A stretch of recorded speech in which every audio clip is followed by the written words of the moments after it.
With our guest in this portion of the program, Lloyd Chapman, founder and president of the American Small Business League, online at their initials, ASBL.com. And Mr. Chapman, good evening. Good evening, Jim. How you doing? I'm fine, thank you, and I want to take a look at this because, of course, it is small business which is the engine of recovery. Well, the engine seems to need a tune-up here. Is that small business's fault, or is somebody or something getting in the way of small business? Your thoughts? Well, I like to stick to the facts. The government tries to paint me as a conspiracy nut, so let's see here. Let me quote from a report, the Journal Accounting Office report 10108. It says, by failing to hold firms accountable, the SBA and contracting agencies have sent a message to the contracting community that there's no punishment or consequences for committing fraud. That's what those conspiracy nuts at the GAO say. So they're basically accusing the SBA executives of committing fraud. I went through the SBA Inspector General's records for 20 years, and I found that the SBA Inspector General found that SBA executives were encouraging fraud as early as 1995 in their semi-annual report to Congress. So I think one of the big culprits in I'll say hijacking federal small business programs is quite surprisingly the Small Business Administration. But when you say encouraging fraud, what exactly do you mean? Well, in 1995, the Inspector General twice a year, the SBA Inspector General sends a report to Congress. And in 1995, they said that they found what they called a particular fraudulent practice, where companies, large businesses that had been found guilty of misrepresenting themselves, by the way, the penalty for that is 10 years in prison, were continuing to misrepresent themselves as large businesses. And the Inspector General said, we need to make a list of these companies and circulate it throughout all the government so other agencies will quit doing business with the fraudulent agencies. That sounds reasonable, doesn't it? I suppose. The SBA refused. They refused. Now, when you say they misrepresent themselves as these companies misrepresent themselves as what? What are they claiming to be that they are? Large businesses were using subsidiaries and divisions and misrepresenting them as legitimate small businesses. And so legitimate small businesses would file protest. The big businesses would lose the protest, but the Inspector General found they were continuing to misrepresent themselves. And all the Inspector General said was we need to, put a list of these names together and circulate it around Washington so federal agencies will quit giving these fraudulent companies small business contracts, and the SBA refused. That was 1995. And then, like I said, the GAO basically, in my view, when I read that, is accusing the SBA of encouraging people to commit fraud. But there's been, 25 investigations like that in the last 10 to 15 years. They all sound very similar to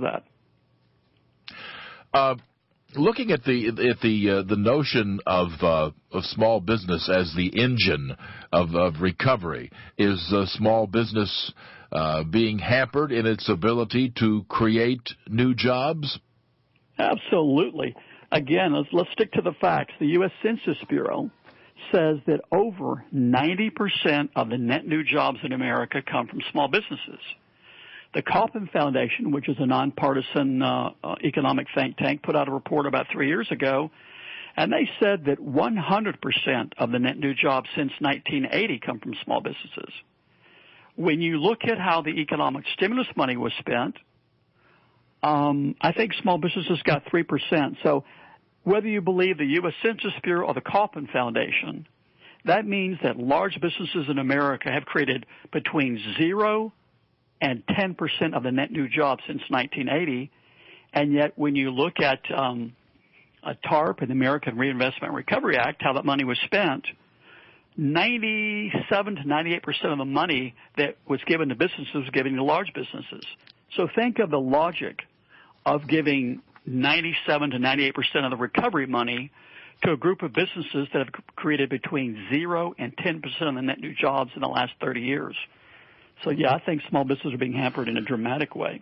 All right. First of all, for the purposes of understanding what we're talking about here, how does the government define a small business, and is that, in your view, an adequate definition? Yeah, when you look at the Small Business Act, it's a great definition. The Small Business Act defines a small business as being independently owned, which would exclude any publicly traded companies.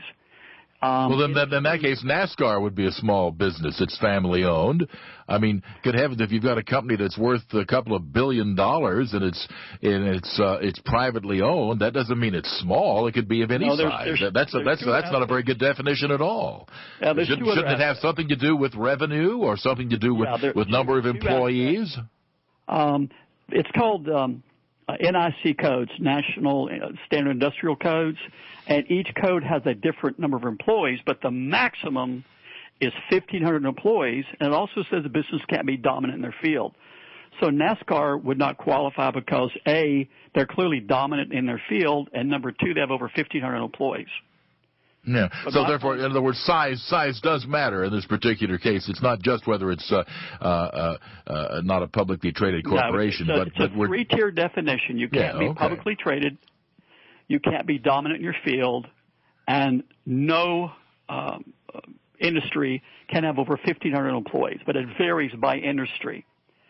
But when you look at the latest data from the Federal Procurement Data System, and look at who the government is giving small business contracts to, there are hundreds of Fortune 500 firms.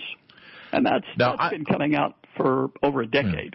Now, I don't know. It's a question worth posing. Perhaps you have the answer. I don't know how many of these contracts handed out under TARP were contracts that could only be handled by a large firm. I don't know. Is that at all a valid point, or were these? Let's talk about that. So federal law says the Small Business Act, which was passed by Eisenhower in 1953, says a minimum of 23% of the total value of all government contracts or subcontracts. So, yeah, a contract for an aircraft carrier or something like that, that's too big for small business. So what the government should do is look at, okay, what do we buy that's available from small businesses? But when you look at what they do buy that's available from small businesses, they're not buying that from small businesses. They're buying that from large corporations. Also, I'll have to say a statistic that shocked me that I heard a few years ago is, I can't remember the exact number, but it's something like, 50% of all individual federal contract actions are under $100,000. So if anyone in D.C. tries to say, oh, gosh, we can't work with small businesses because they're just too small, that's simply not true, because about 25% of all individual federal contract actions are under $25,000. So, yes, some contracts are too big for small businesses to get. I understand that.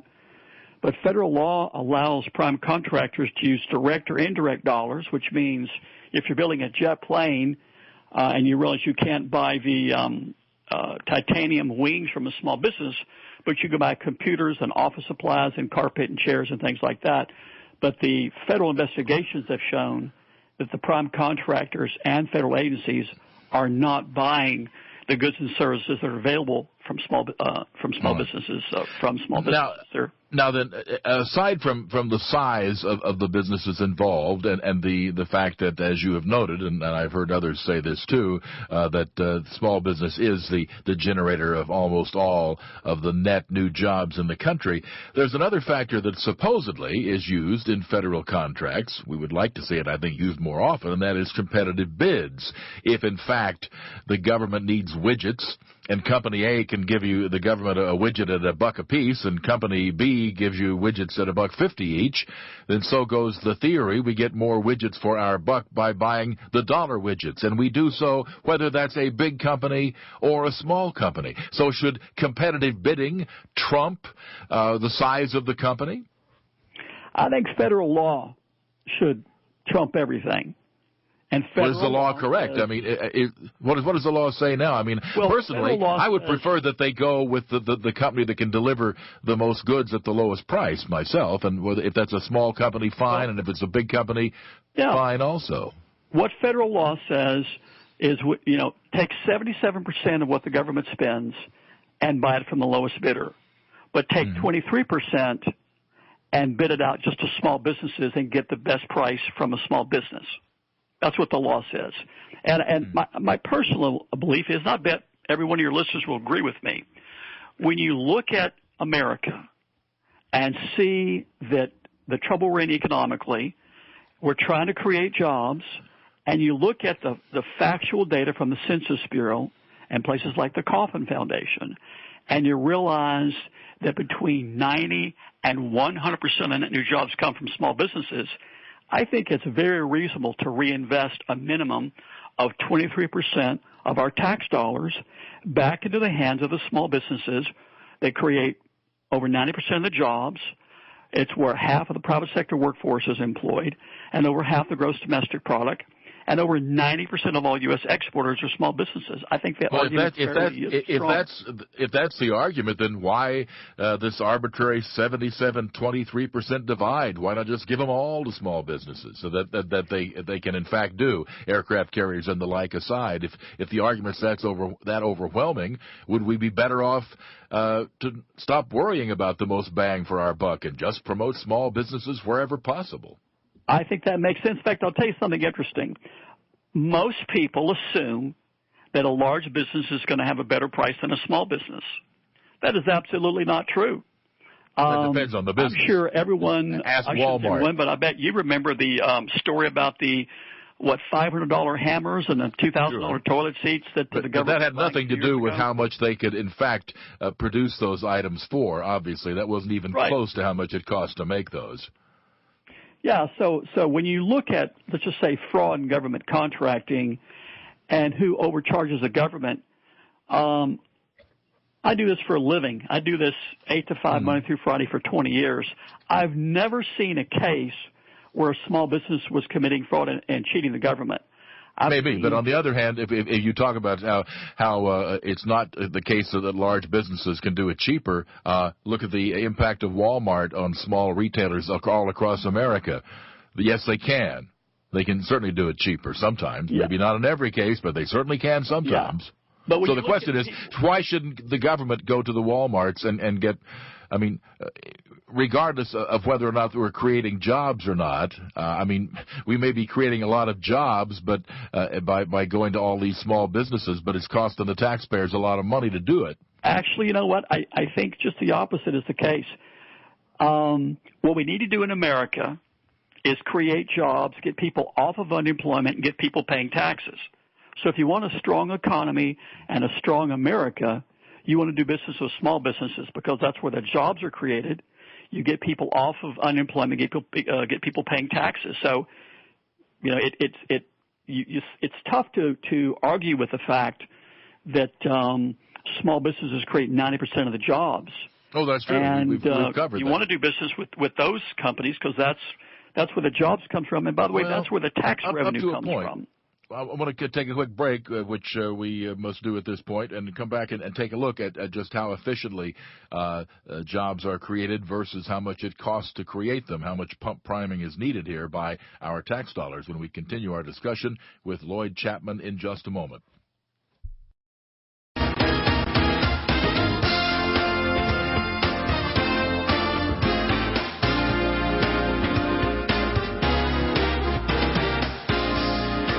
Thanks for being with us on the Jim Bohannon Show with Lloyd Chapman. He is founder and president of the American Small Business League.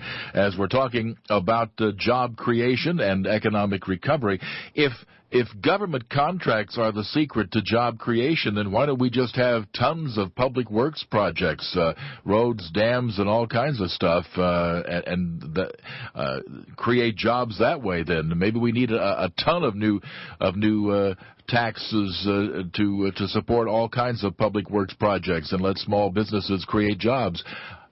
Is that the answer? You know what? It could be. I think the simplest answer right now, if you're looking for the most cost-effective, simplest answer, I've got it for you. We need to quit giving federal small business contracts to Fortune 500 firms. In 2008, President Obama released a press release, and it said, it's time to end the diversion of federal small business contracts to corporate giants. Every year for 9 consecutive years, the SBA Inspector General has released their semi-annual report to Congress and said the number one problem at the SBA, and they actually called it one of the largest problems facing the entire federal government, is that large corporations are getting federal small business contracts. So the simplest way to create jobs, the most cost-effective, efficient way is to simply quit giving small business contracts to Fortune 500 firms. And I've got a bill I wrote in Congress called H.R. 1622 that will do just exactly that. No new taxes, no new spending. It'll create more jobs than TARP or the American Reinvestment Recovery Act, and it's free, H.R. 1622. It's called the Fairness and Transparency Contracting Act. Wouldn't we be creating a lot more jobs if we just got the federal government out of the way of small business? Does it have to be done through federal contracts? It would seem that a much more efficient way would be to just maybe eliminate some of the regulations and red tape. I think we should do both. I think we need to all realize that small businesses are the economic engine of growth in America. And I think the Small Business Act is the most efficient and effective economic stimulus program in U.S. history. It's been hijacked by Fortune 500 firms with the help of the SBA, according to the investigations from the General Accounting Office and the SBA's own Inspector General. And I think that would be a very simple thing to do. President Obama could issue an executive order tomorrow before lunch and simply say what my bill says: federal government will no longer report awards to publicly traded companies as small business awards. And how do you pass off a big company as a small company by pretending that a subsidiary is an independent company? I mean, this doesn't sound like it's possible to do and tell the truth. I'll tell you something funny. I've got a list here I made just before the show.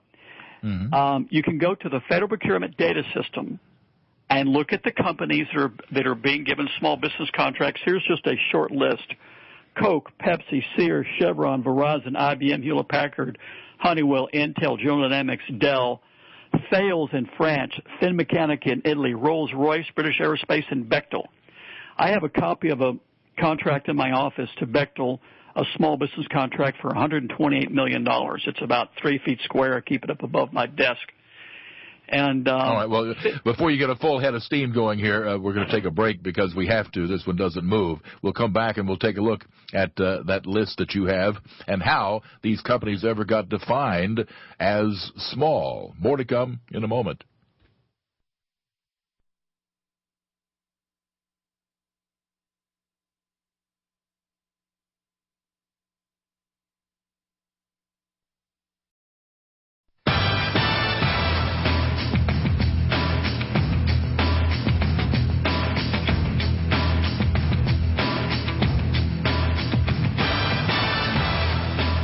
Have you with us on the Bohannon Show. We continue our discussion with Lloyd Chapman, founder and president of the American Small Business League.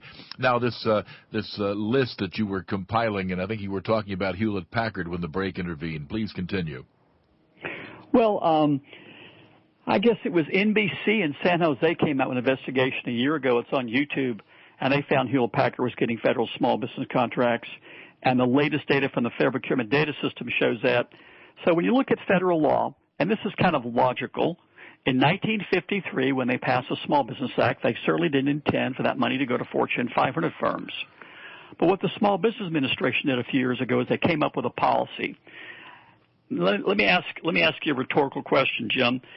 If you're going to come up with a policy, and when a Fortune 500 firm buys a small business, what's a reasonable time frame to allow that company to keep their status as a small business once they're acquired by a Fortune 500 firm? What do you think most people would say? Well, I don't know. I mean, obviously there has to be a little bit of lead time, but I wouldn't think all that much necessarily. For my purposes, I would think that a reasonable policy would be that if you have something that is now underway, that can be grandfathered in, but there can be no extension. And from this point forward, from the moment the purchase papers are signed, you no longer qualify. You're now part of the big boys. Under existing federal law, the law says you must include the number of employees of any parent company or subsidiary. So under current federal law, if a large corporation buys a small business, as soon as they sign the contract, the company's no longer small. Okay. People can go to my website, ASBL.com, and look under multimedia. And back in 2004, I worked with CBS, and you can see a guy named Gary Jackson from the SBA on CBS admit that the federal government came up with a policy. You ready for this? That a large corporation could buy a small business and keep the status for 20 years. 20 years. Well, that obviously makes no sense whatsoever. Now, I have here a copy of H.R. 1622, which would amend the Small Business Act to exclude as a small business for purposes of meeting federal agency contracting goals with small businesses any small business or subsidiary thereof that is publicly traded, or any business or subsidiary thereof with more than 50% non-U.S. citizen ownership. Now, there's more to it, but to get back to this part of the discussion, are we to assume that the Cokes and Pepsis and Hewlett-Packards of the world qualify as a small business under this 20-year period of grace? A lot of them, that's correct. In other words, none of these people are being qualified as a small business.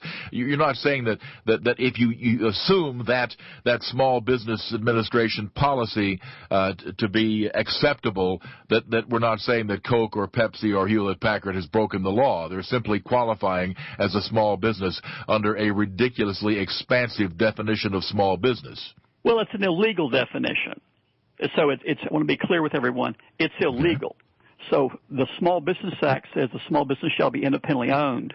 Any company that's traded on the New York Stock Exchange is publicly owned. So that's what the definition of independently owned was meant to exclude, was publicly traded companies. Right, also, I can understand the Small Business Act says you can have over 1,500 employees. Mm-hmm. So any policy that the SBA has come up with that allows them to report awards to publicly traded companies is illegal in 3 different ways. They're not independently owned, they're dominant in the field, and they have over 1,500 employees. So that's a policy that's illegal.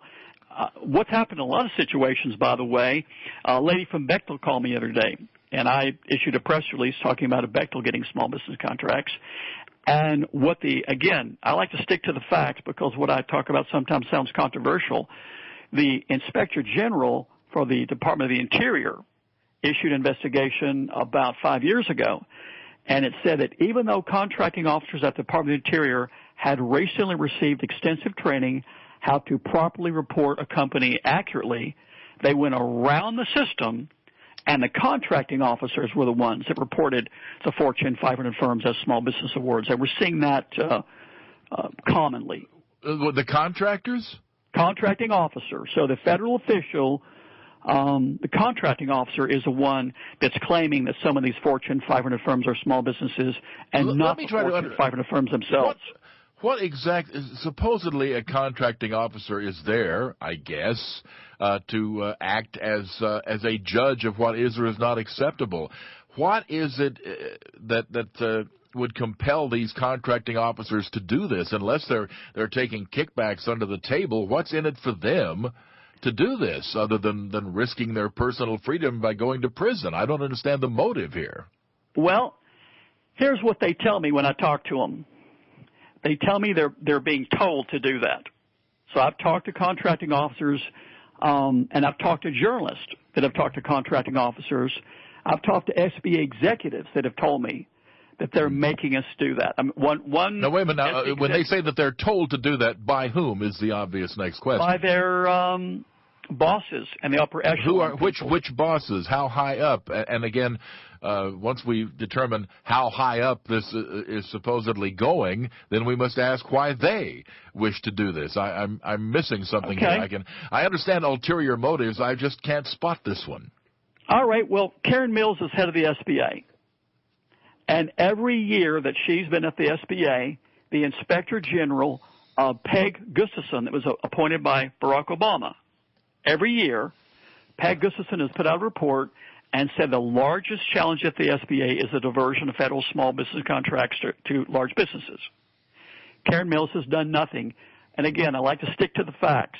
About 3 years ago, the Obama administration removed the parent company Dun & Bradstreet number from the Central Contractor Registration Database. The parent company Dun & Bradstreet number is the data that federal investigators were using to see if a company was a legitimate small business or a division or a subsidiary of a Fortune 500 firm. So why do you think they would remove the parent company Dun & Bradstreet number? They're reducing transparency, trying to make it easier for people to commit fraud. And again, these aren't. But again, I'm trying to understand the motivation. Why would anybody, the contracting officer or their boss or their boss's boss or whomever, what's in it for them, unless someone is just flat out taking kickbacks to violate the law, I don't understand the motivation here. What possible reason? Yeah, but again, somebody is telling them to do this for a reason. Who and why? All right, I'll tell you who and why. The White House, no matter who the president is, wants to claim that they hit the 23% small business contracting goal. So then hit it. I mean, is it that difficult to hit? I mean, what's the big deal? No, it'd be easy. Then why would they want to cut this corner? Again, that doesn't make sense. It can't be that difficult to do. Think about this. What's easier to do? To do 23% with small businesses, or just say all the contracts to Coke and Pepsi and Sears and Chevron and Verizon and IBM Honeywell are small business contracts? It's much I think a lot easier would be to actually find small businesses and not lay myself open to such charges as this. I think staying out of prison or losing my job would be a whole lot easier than this. Right. I mean, I don't find anything easy about this at all. All right. You've got to be stupid beyond belief to do this. The facts. The fact is, under Section 16D of the Small Business Act, it says whoever misrepresents a firm's status as a small business to get a contract shall be punished by up to 10 years in prison.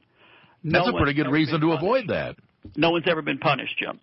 Well, that is not the fault of the law. Again, I don't understand why you would even push the edges of this. Why take the chance? What is in it for anybody? I'm missing the point. Are we talking about people who are so lazy that they can't find a few extra small businesses? And I'm not talking about the underlings. I'm talking about these people up this food chain that you describe. At some point, somebody has made this decision, and nobody higher up has made it. They're the person who made the call, and they are setting themselves up for 10 years in prison, and I'd like to know why. What's in it for them? It would help to understand the process. Why anybody could be so stupid. It can't be that hard to find the small businesses.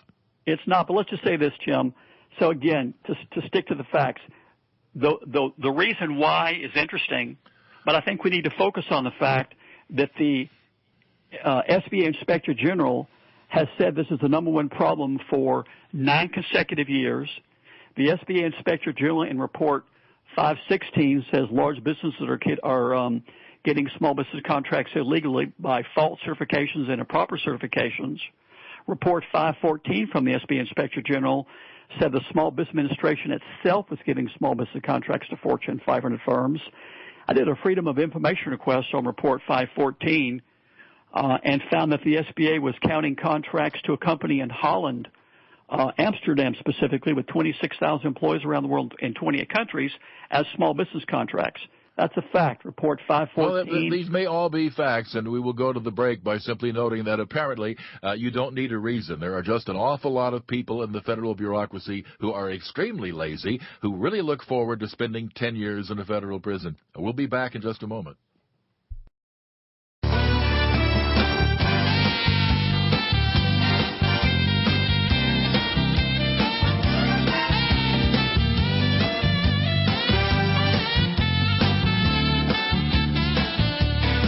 Welcome back to the Jim Bohannon Show, 1-866-50-JIMBO, 1-866-505-4626 with Lloyd Chapman of the American Small Business League.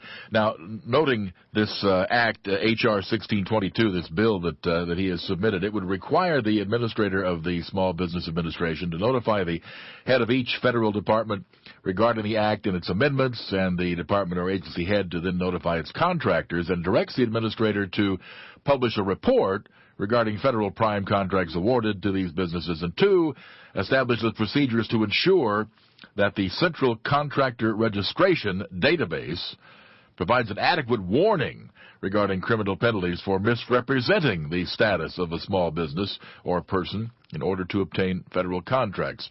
So, where does it stand, 1622? I say 1622 has no chance of being passed. It's been introduced, I take it. It's been introduced. It's in the Government Reform Committee, and it's in I believe, the House Small Business Committee. Mm-hmm. And Nydia Velázquez told a congressional staffer the bill wouldn't make it through the House Small Business Committee, and she'd see to it. Let's just say exactly. Who said that? Nydia Velázquez. She was the ranking member of the House Small Business Committee. And this is not a big shocker to people. a piece of legislation it's a shocker to me. Why would this not be something that people would want to see passed? Well, who do you think has more clout in Washington? Fortune 500 firms or small businesses? They may have, big businesses may have clout, but that's beyond the point of the discussion here. I mean, the simple fact is that these companies do not qualify as small businesses. Political campaigns, and they're the ones that fund all the lobbyists. They don't. I'll put it this way: they don't own these members outright, and unless you have some rationale that makes sense, then a member of Congress is risking a lot by stretching a definition that this one apparently has been stretched to. I mean, it just doesn't make any sense. Members of Congress are not owned and paid for by major corporations. The major corporations have to have a case to make, and they don't have a case to make here. Apparently, I don't see what it would be. Well, let's just say, again, I just have to stick to the facts. And right. Now, when you speak of the ranking member, the Inspector General has named this the diversion of small business contracts to large corporations as the #1 challenge for 9 consecutive years. Right, we've been over that about 3 times tonight, and I understand that. Having said that, let me pose a question to you, which is this: how does a ranking member block anything? Ranking members, by definition, are members of the minority party. Now, maybe in the Senate, if this is some Democratic Party view that I don't understand at all, maybe in the Senate, but a ranking member can't block diddly, nothing. She was the chair when she said that. Well, she ain't the chair anymore. She ain't the chair anymore. What? Okay. All right. Again, facts. Well, fine. The fact she's not the chair. The fact is, I'd like to know how she could make good on that threat when she is a member of the minority party. Let's just say this: the bill hadn't passed, and this is the 3rd time it's been introduced. So the bill's been in Congress for 6 years, and not only has that bill passed, no bill has passed to address this. That's a fact. All right, then what is the view of the chair of the committee, the current chair, who is a Republican, or of Speaker Boehner? Do they also feel that this doesn't have a chance of passage, or they don't like what's in the bill? Well, I personally, I don't care what you say. I don't think there's legislation passed in America that's going to take $100 billion away from Fortune 500 firms and give it to small businesses. That's just my personal opinion, which I get to have. Well, you do get to have it, but of course the rest of us have to understand why this is necessarily the case. I mean, let's put it this way. This would suck up to a lot of voters out there. We have a love affair with small business in this country, and the whole point of money to campaigns is not to get money. The whole point is to get votes. A passage of something like this, would seem to me, would be a great way to get votes. And that's the only leverage that big companies have, is money for re-election. But if the money is to make you take a position that will cost you votes, then it's not worth it. So again, I'm just curious, has anybody stopped passage this time around? Republicans have been in control of Congress now since 2010. Since Republicans are in charge of the committees and the subcommittees in the House, have they, in fact, been blocking this also? I mean, has it ever come up for a vote? It looks that way to me. So since the bill has not passed either committee, I think that pretty much shows that someone's blocking it. I'm just curious as to the procedure involved here. Are we talking about something that was just not allowed to come up for a vote, or they won't put it up for a vote. Well, that's bizarre. I mean, it would be a little different if votes were held. Again, it looks like a great way to win votes to me. I mean, I'll tell you something funny when I talk to you, Jim. It's like when I talk to everybody. This sounds so crazy, doesn't it? Well, it doesn't. Again, I don't see any motive for Congress not to approve this. I don't see any motive for people in the SBA to be pushing this. Like I said, they are clearly risking going to prison. There are clearly enough small businesses out there to make this 23% figure. Yep. It surely would be nice to know why these people are doing this. Well, I think the reason why is fascinating. But I think we need to focus on the fact. Well, the fact is that a motive would be nice, and we've focused on the facts that you've mentioned, and I will assume that they are correct. But that doesn't mean that motive isn't at least mighty interesting. Just it's bizarre. Well, since members of the bureaucracy, for example, do not run for election, so certainly all the money in corporate America, short of again kickbacks under the table, should have no influence on members of the bureaucracy. So as we go to the break, let me ask you this. Are you suggesting that, in fact, there are kickbacks taking place under the table? Absolutely. Wow, well, that's a pretty heavy charge. I guess I should have asked that earlier. Do you have any evidence that, in fact, government officials have taken bribes to break the law? Because that would be what we kind of call the lead to the story. That happens, I think, on a regular basis. I just read a story the other day. Well, you may think it, but, I mean, it'd be helpful. Like, do you have any examples? Or? People look up Robert Neal. He was a small business guy at the Pentagon, went to prison a few years ago. Is this why he went to prison? Pardon me? I said, is this why he went to prison? He went to prison for taking bribes to steer small business contracts to specific companies. That happens all the time. Well, first of all, if you went to prison, that at least shows the system is working. Has the practice continued? Have others gone to prison? How widespread is this? I'm curious. Let's just say this. I've seen a few investigations, but there's no way to tell how widespread it is. But it's certainly curious when you see, these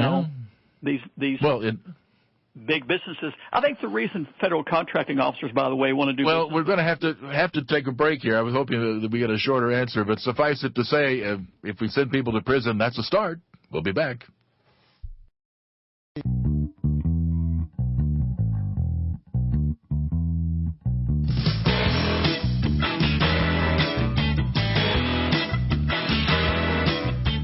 Welcome back to the Jim Bohannon Show. And just a brief moment here left to talk with our guest, Lloyd Chapman.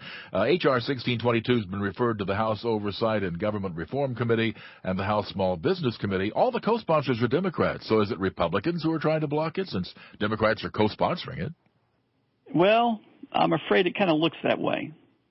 I wish that wasn't true, but it kind of looks that way when you say only Democrats are sponsoring it. All the co-sponsors are Democrats. Let me throw something out real quick, Jim. I want your listeners to hear that I predict that Barack Obama is going to try to close the SBA before the end of 2013 to cover up this fraud. I say that Barack Obama has cheated small businesses out of $1 trillion since he was elected, and before the end of 2013, he's going to try to close the SBA under the guise of combining it with the Commerce Department. You wait and see. Well, we will see what happens. We will see what happens. You may have an I told you so right there. Lloyd Chapman is founder and president of the American Small Business League, and their website is their initials, ASBL.com. And we have more to come. Stay with us right here. I'm Jim Bohannon on the Dial Global Radio Networks.